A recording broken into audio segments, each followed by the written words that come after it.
गाजियाबाद से। आज का टॉपिक,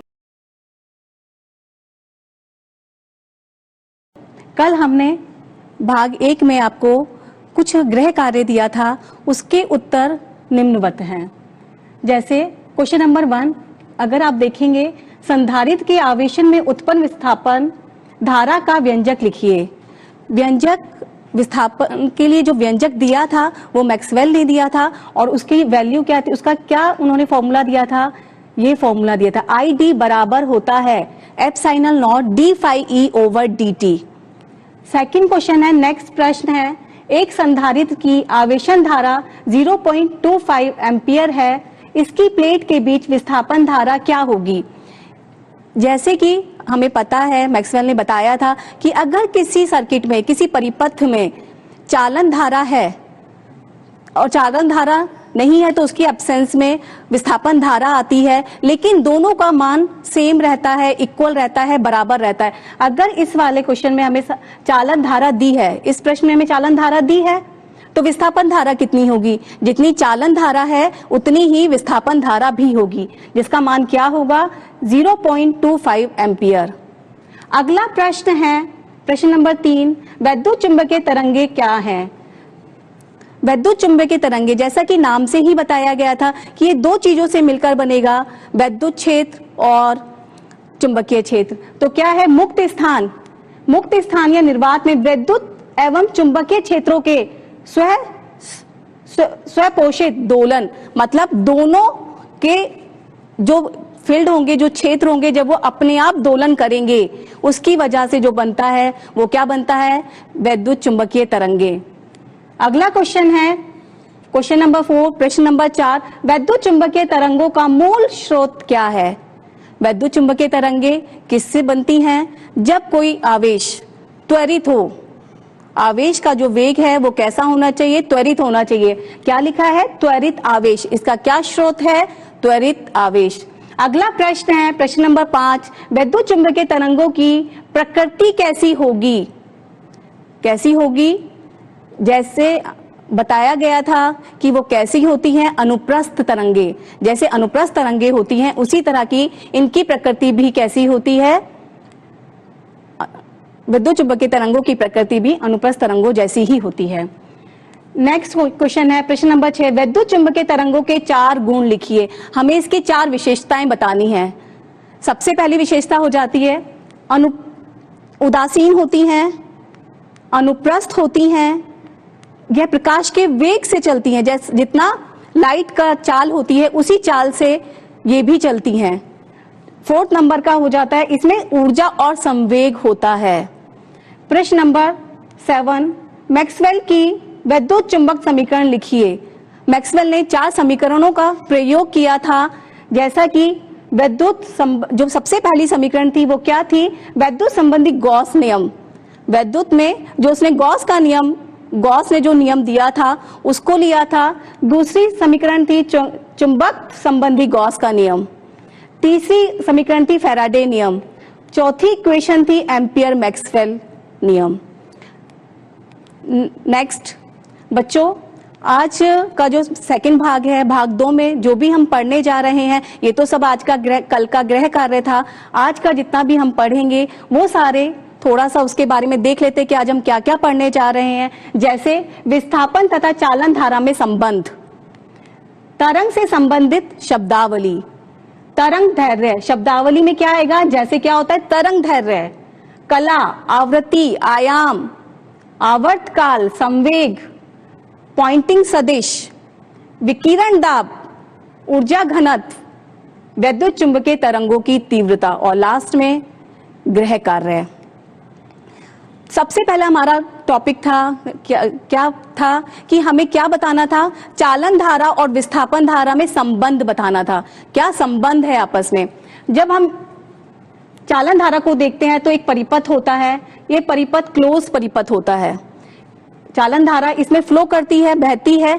तो चालन, अगर हम इस सर्किट को देखें तो ये मैक्सवेल ने यहाँ पर कुछ, यहाँ इस जगह खाली है, यहाँ कंडक्टर नहीं है, तो यहाँ मैक्सवेल ने क्या बताया था कि यहाँ क्या कौन सी धारा होगी, विस्थापन धारा होगी। किसकी वजह से होगी, जो परिवर्तनशील इलेक्ट्रिक फील्ड है, जो कि आप अभी देख पाएंगे जब यहाँ जब ये कैपेसिटर चार्ज हो रहे होते हैं, संधारित्र चार्ज हो रहे होते हैं, आवेश इन पर आ रहा होता है, तो यहाँ पर एक इलेक्ट्रिक फील्ड बनता है, तब ये विस्थापन धारा आती है। ये कैपेसिटर है, प्लेट है, 2 प्लेटें हैं संधारित्र की, जिनका एरिया क्या है, ए है। इन पर चार्ज है क्यों चार्ज हमने इस पर है। इसको अगर हमने कहा इसमें यहाँ पर विस्थापन धारा है, तो वो क्या होगी, आईडी क्या है, विस्थापन धारा। यहां से जो करंट जा रही है वो क्या है, चालन धारा, क्योंकि यहाँ कंडक्टर है, चालक है, तो वो कौन सी धारा होगी, चालन धारा। हम चैप्टर 1 में पढ़ चुके हैं, आईसी बराबर कितना होता है, dq ओवर dt, dq बटे dt। अगर हम यहां पर कह रहे हैं कि इलेक्ट्रिक फील्ड चार्ज हो रहा है, चार्ज है तो इलेक्ट्रिक फील्ड होगा, इलेक्ट्रिक फील्ड विद्युत क्षेत्र कितना होगा, विद्युत क्षेत्र होगा सिग्मा ओवर एप्सिलॉन नॉट, जिसमें सिग्मा क्या है, सरफेस चार्ज डेंसिटी, जिसकी वैल्यू क्या होती है, क्या मान होता है, Q बटे A, और एप्सिलॉन नॉट तो है तो वो यहाँ एज इट इज आ जाएगा। आगे चलते हैं, विद्युत क्षेत्र है वो चेंज हो रहा है, तो वो क्या आएगा, विद्युत फ्लक्स आता है। विद्युत फ्लक्स का क्या होता है, फॉर्मूला, सूत्र क्या होता है, डी फाई ई बराबर ई ए। तो इसकी वैल्यू यहां से उठा के रखी, ई की वैल्यू यहां से रखी, और ए है जो कैंसिल होता है वो कैंसिल कर दिया, ए से ए कैंसिल हो जाएगा, क्या बचा, क्यू ओवर एप्सिलॉन नॉट। आगे अगर हम विस्थापन धारा का व्यंजक देखें तो क्या होता है, I D equal to epsilon naught D phi E बटे डी टी। हमें यहाँ क्या करना है, इस डी फाई की जगह ये वाली वैल्यू उठा के, इसका मान यहाँ उठा के रखना है, तो जो कैंसिल होगा, कैंसिल क्या होगा, एप्सिलॉन नॉट, ये एप्सिलॉन नॉट कैंसिल हो जाएगा, क्यों, क्योंकि ये कैसे हैं, वेरी नहीं करते, ये स्थिर होते हैं, ये कैंसिल होने से क्या होगा, क्या बचा, डी क्यू बटे डी टी। इससे क्या पता चला, आई डी बराबर किसके आ गई, डी क्यू बटे डी टी, और आई सी भी किसके बराबर आ गई, डी क्यू बटे डी टी। इसका मतलब आई सी बराबर किसके है, आई डी के है। नेक्स्ट, तरंगों से संबंधित शब्दावली। बहुत देर से हम तरंगे देख रहे हैं, लेकिन तरंगों को बहुत अच्छे से समझने के लिए उसमें कुछ शब्दावली यूज होती हैं, जैसे तरंग दैर्घ्य, इसको इंग्लिश में बोलते हैं वेवलेंथ। लेंथ से मतलब क्या है, दूरी। इसमें होगा क्या, किसी तरंग में जब कोई कण एक कंपन में, एक दोलन में जितनी दूरी तय करेगा वो क्या होगा, वेवलेंथ। जैसे ये तरंग चल रही है, इसमें जो भी कण होंगे वो आगे इसको एनर्जी को पास कर रहे होंगे, तो वो क्या है, जो ये कंपन चल रहा है, जो हलचल चल रही है, तो इसमें कंडीशन क्या होती है, दो इसमें श्रग बनते हैं और गर्त बनते हैं। दो क्रमागत श्रग, ये श्रग है एंड ये श्रग है, दो क्रमागत श्रगों के बीच की दूरी या दो क्रमागत वृत्तों के बीच की दूरी को क्या कहते हैं, वेव लेंथ कहते हैं, तरंग दैर्घ्य कहते हैं। जैसे आप इस फिगर में देख पा रहे होंगे, ये थोड़ा सा डिस्टेंस ज्यादा है, चौड़ा है, इसका मतलब इसकी वेवलेंथ कैसी है, दो श्रृंग हैं, उनके बीच की डिस्टेंस कैसी है, ये वाला श्रृंग और ये वाला श्रृंग, डिस्टेंस ज्यादा है, दूरी ज्यादा है, तो कैसा होगा, वेवलेंथ ज्यादा, तरंग दैर्घ्य ज्यादा। और यहां अगर आप देख पाएंगे तो क्या होगा कि ये थोड़ा सा नैरो है, चौड़ा नहीं है, कम चौड़ा है, इसके कंपैरिजन में तो क्या होगा, इसकी वेवलेंथ कम है और इसकी वेवलेंथ ज्यादा। इसको हम लैम्डा से प्रदर्शित करते हैं, इसकी इकाई मीटर होती है। इसका अगर हम आवृत्ति से रिलेशन निकालें तो क्या होता है, लैम्डा बराबर c बटे एफ, जहां पर c क्या है, चाल, प्रकाश की चाल, और f क्या है, आवृत्ति। नेक्स्ट आ जाते हैं आवृत्ति। आवृत्ति को इंग्लिश में फ्रीक्वेंसी भी कहते हैं। इसमें क्या होता है, जब कोई तरंग में कोई कण एक सेकंड में जितने दोलन करता है, जितने कंपन करता है, वो क्या कहलाती है, आवृत्ति कहलाती है। जैसे अब हम यहां देख पाएंगे, जहां ये पास पास होंगे वहां दोलन ज्यादा होंगे, जहां ये दूर दूर होंगे वहां दोलन कम होंगे। इसका मतलब दूर दूर है, दूर दूर से क्या डिस्टेंस, दूर दूर, तो हम क्या कहते हैं, वेवलेंथ ज्यादा। इसका मतलब वेवलेंथ ज्यादा है, तरंग दैर्घ्य ज्यादा है, तो फ्रीक्वेंसी कैसी होगी, कम। अगर ये पास पास है, जो हम यहां देख पा रहे थे, अगर ये पास पास होगा तो वो दोलन ज्यादा करेगा, ज्यादा कंपन करेगा, जिसको हम f से प्रदर्शित करते हैं। इसका मात्रक हर्ट्ज होता है, क्योंकि इसके बारे में जो बताया गया था वो हर्ट्ज से बताया था, तो उसकी नाम के ऊपर इसका इकाई हर्ट्ज पड़ गई। आवृत्ति से रिलेशन होता है आवर्तकाल का। क्या होता है आवर्तकाल का? F बराबर 1/T, T का मतलब आवर्तकाल। आगे देखते हैं आयाम। आयाम का मतलब होता है जब कोई कण कंपन करता है, लेकिन कंपन वो कैसे करे? अपनी साम्य अवस्था से। अपनी साम्य, ये जो लाइन जा रही है, ये साम्य अवस्था से जितना अधिकतम ऊपर जाएगा और जितना अधिकतम नीचे जाता है उसको आयाम कहते हैं। जितना ऊपर जा रहा है एक मीन पोजीशन से, एक साम्य अवस्था से, इस अगर वेव को देखेंगे तो यहाँ एम्पलीट्यूड ज्यादा है, ये डिस्टेंस ज्यादा है और ये डिस्टेंस कम है, तो ये क्या होगा? यहाँ एम्पलीट्यूड आयाम ज्यादा है और यहाँ आयाम कम है। नेक्स्ट आ जाते हैं फेज, कला। कला क्या होता है? किसी तरंग की भी तरंग में कला किसी भी तरंग में उपस्थित किसी कण की स्थिति और गति की दिशा की पूर्ण जानकारी देता है। इसमें क्या होता है? जो तरंग होती है वो चल रही होती है, उसमें जो कण होता है उस कण की किसी बिंदु पर उसकी स्थिति और उसकी जो गति कर रहा है उसकी दिशा को बताता है कला। जैसे कि हम डायग्राम में देख पा रहे हैं, जैसे अगर ये पहले ये रेड कलर का इसने पहले पाथ लिया होगा तो ये कण पहले यहां था। अगर हम यहां कोई कण मान लेते हैं तो ये कण यहां था।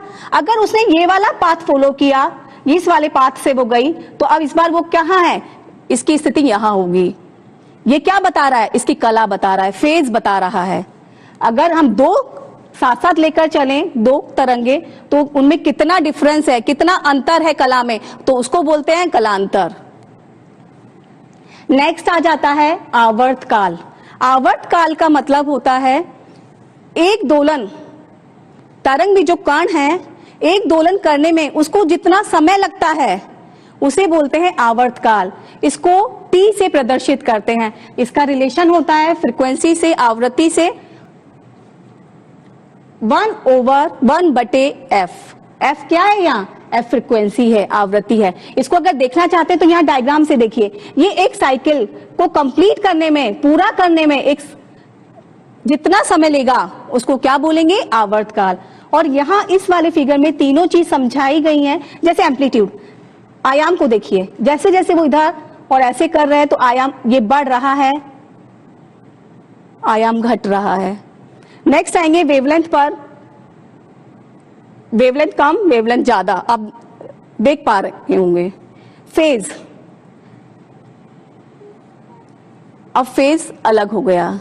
नेक्स्ट,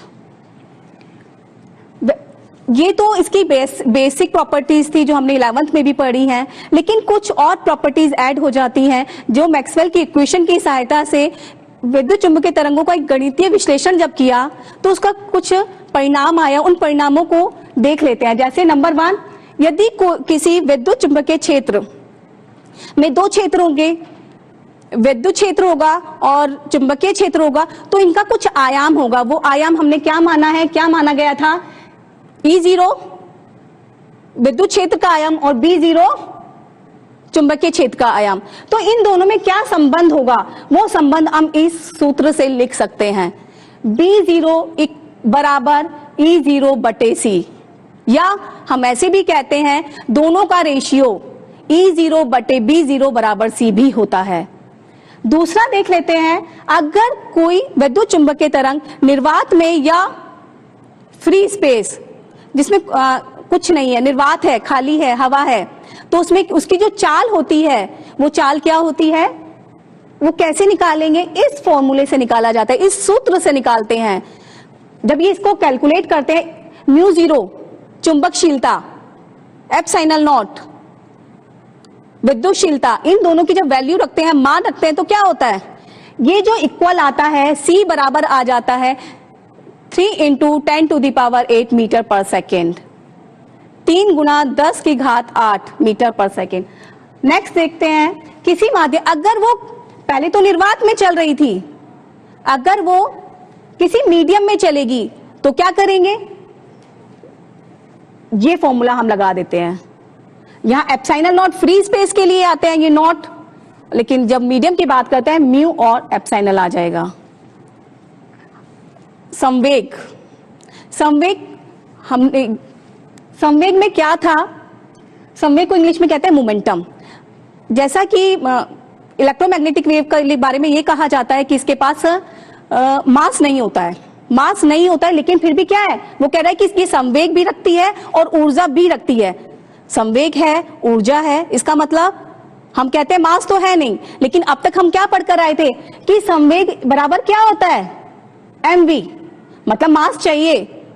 लेकिन मैक्सवेल ने इस पर, एम्पियर इसके बारे में कुछ नहीं कह पाए थे, लेकिन मैक्सवेल ने इसके लिए बोला कि हम क्या करेंगे, हम मास को नेग्लेक्ट करेंगे, हम मास को ध्यान ही नहीं देंगे। कैसे ध्यान नहीं देंगे? इसको हमने v को हम c भी लिख सकते हैं, c को ऊपर नीचे मल्टीप्लाई किया तो क्या हुआ, ये क्या हो जाता है, ये एनर्जी हो जाती है। आइंस्टाइन की इक्वेशन के अकॉर्डिंग क्या हो जाएगा, ये एनर्जी बटे c।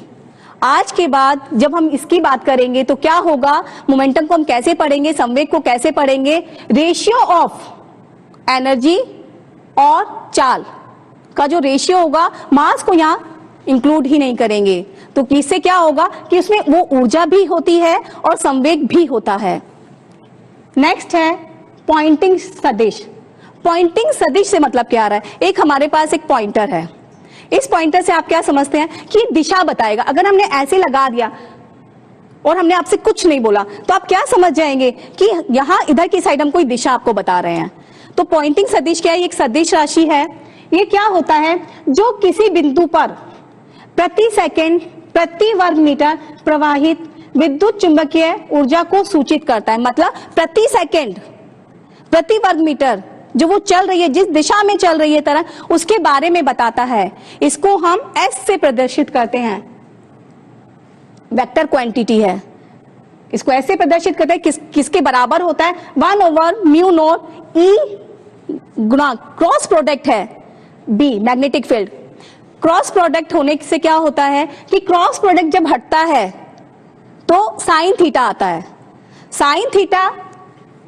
साइन थीटा आया। अब क्या होगा, साइन थीटा किसके बीच में है? थीटा किसके बीच में बनेगा? E और B, दोनों के बीच में एंगल कैसा था? 90। दोनों कैसे थे? इलेक्ट्रिक फील्ड अगर ऐसे बन रहा था तो मैग्नेटिक फील्ड ऐसे बन रहा था। इसका मतलब क्या, दोनों कैसे थे? 90 डिग्री। साइन 90 का मान क्या होता है? 1।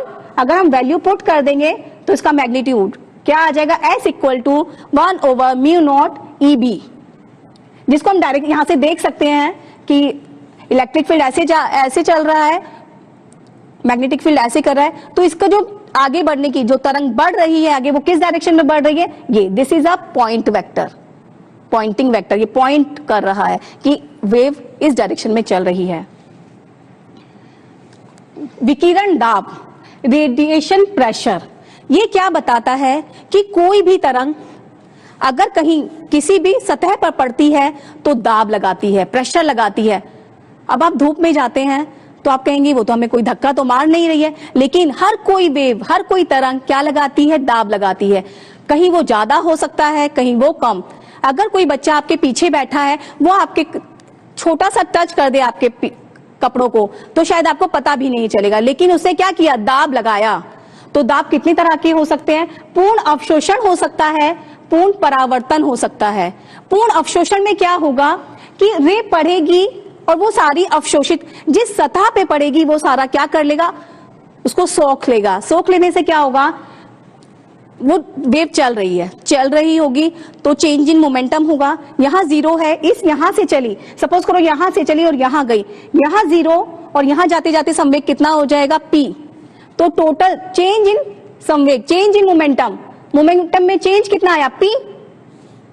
अब इनको डिफरेंस करेंगे, P - 0 करेंगे तो P आ जाएगा। P किसके बराबर है? मैक्सवेल ने क्या बोला था? U/c के बराबर होता है। न्यूटन का सेकंड लॉ क्या बताता है कि change in momentum with respect to time क्या करता है? फोर्स होती है। इसको हमने क्या किया? P की वैल्यू क्या कर दी? यहां पुट कर दी, यहां रख दी, तो क्या होगा? U/c delta t। U क्या होती है? U की वैल्यू एनर्जी कितनी होती है हमारी? IA delta t। इस वैल्यू को हमने यहां पुट कर दिया, यहां मान रख दिया, तो हमारी वैल्यू क्या आ गई? F बराबर क्या आया? इतना बल लगाया। अगर हम दाब निकालना चाहेंगे तो क्या होगा? F/A कर देंगे, A को नीचे ले आएंगे, फोर्स पर यूनिट एरिया, इसको नीचे लाएंगे तो कितना दाब हुआ? I/C। अगर हम पूर्ण परावर्तन देखना चाहते हैं तो इसमें क्या होगा कि किरण जाएगी, जिस सतह से टकराएगी वापस लौट आएगी। तो इसका मतलब क्या हुआ, अगर इसको हमने पॉजिटिव लिया तो इसको निगेटिव लेंगे। ये P है, इसका मोमेंटम यहां से यहाँ P हो रहा था तो वापस आएगी तो माइनस P। दोनों का डिफरेंस करेंगे तो क्या होगा, 2P जुड़ जाएंगे, ऐड हो जाएंगे। तो चेंज में मोमेंटम में कितना चेंज हुआ, 2P। P की वैल्यू रख देंगे, मान रख दोगे। न्यूटन के सेकंड लॉ से क्या आएगा, delta P over delta T। P की वैल्यू पुट कर दी, क्या हुआ 2U C बटे C डेल्टा T। क्या हो जाएगा, U की वैल्यू यहां आप रख देंगे तो क्या होगा, ये यहां पर वैल्यू पुट की। अब क्या होगा, जो कैंसिल होता है उसको कैंसिल करके क्या बचेगा, F बराबर बचेगा 2IA ओवर बटे C। ये था बल, इतना बल लगाया। अगर A को नीचे ले आए, F बटे A कर दे तो ये क्या हो जाएगा, दाब। इतना बल, इतना दाब लगाती है हर किरण। ऊर्जा घनत्व, एनर्जी डेंसिटी। एनर्जी डेंसिटी का मतलब होता है, जैसे हम हिंदी में पढ़ रहे हैं घनत्व। घनत्व का मतलब होता है घन प्लस तत्व। एक घन में, एक आयतन में जितने नंबर ऑफ पार्टिकल्स होते हैं उनको क्या बोलते हैं, उसकी डेंसिटी बताता है। डेंसिटी, अगर पार्टिकल ज्यादा है तो डेंसिटी ज्यादा है, पार्टिकल कम है तो डेंसिटी कम है। क्या कहता है, दिक् स्थान के एकांक आयतन में निहित ऊर्जा तरंग की ऊर्जा घनत्व कहलाता है। एकांक आयतन में जितनी भी ऊर्जा निहित है उसे क्या बोलते हैं, एनर्जी डेंसिटी। जैसे कैसे निकालेंगे, हमें क्या देखना था कि इसमें दो तरह की ऊर्जाएं चल रही हैं, क्षेत्र हैं जिनकी वजह से ऊर्जा बनती है। दो क्षेत्र कौन से हैं, विद्युत क्षेत्र और चुंबकीय क्षेत्र। विद्युत क्षेत्र का अगर हम ऊर्जा घनत्व देखें तो क्या होता है, UE बराबर 1/2 एप्सिलॉन नॉट E स्क्वायर। चुंबकीय ऊर्जा का अगर घनत्व देखते हैं तो क्या होता है, UB इक्वल टू B की पावर 2 घात 2 बटे 2 म्यू नॉट। इसके जब भी कोई क्षेत्र होगा, कोई तरंग होगी, जैसे विद्युत क्षेत्र की तरंग चल रही है तो उसमें क्या होगा, एक आयाम आएगा। जितना पार्टिकल ऊपर जाएगा, जितना क्षेत्र ऊपर जाएगा तो वो आयाम क्या होगा, विद्युत क्षेत्र के लिए आयाम होगा E0 और चुंबकीय क्षेत्र के लिए आयाम होगा B0। इनका जो मान होता है, अगर E बराबर क्या होता है, E0 बटे √2 और B का मान क्या होता है, B0 बटे √2। इन दोनों की वैल्यू को हम कहां पुट कर देंगे, E की वैल्यू यहां रख देंगे और B की वैल्यू यहां रख देंगे तो हमें क्या मिलेगा, UE बराबर मिल जाएगा E0 एप्सिलॉन नॉट E0 का होल स्क्वायर बटे 4 और UB क्या मिल जाएगा, B0 का होल स्क्वायर बटे 4 म्यू नॉट। अगर हम इन दोनों का रेशियो करें तो रेशियो किसके बराबर आएगा, E0 का स्क्वायर B0 का square mu naught epsilon not. इनकी अगर हम वैल्यू रखें तो क्या मिलता है हमें, C स्क्वायर इंटू इसका होता है 1/c स्क्वायर। दोनों कैंसिल हो जाएंगे, बराबर क्या आ जाएगा 1। इसका मतलब जो विद्युत ऊर्जा का घनत्व है वो किसके घनत्व के बराबर है, चुंबकीय ऊर्जा के घनत्व के बराबर होगा।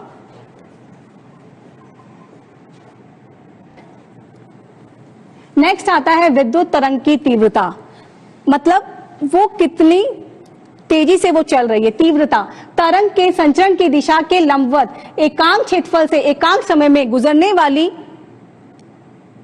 ऊर्जा को तरंग की तीव्रता कहते हैं। मतलब क्या कहना चाहता है, एकांक क्षेत्रफल से एकांक समय में जितनी ऊर्जा जा रही है, संचरित हो रही है, उसको क्या बोलते हैं, ऊर्जा की तीव्रता। जैसे इसको किससे डिनोट करते हैं, किससे प्रदर्शित करते हैं, I से।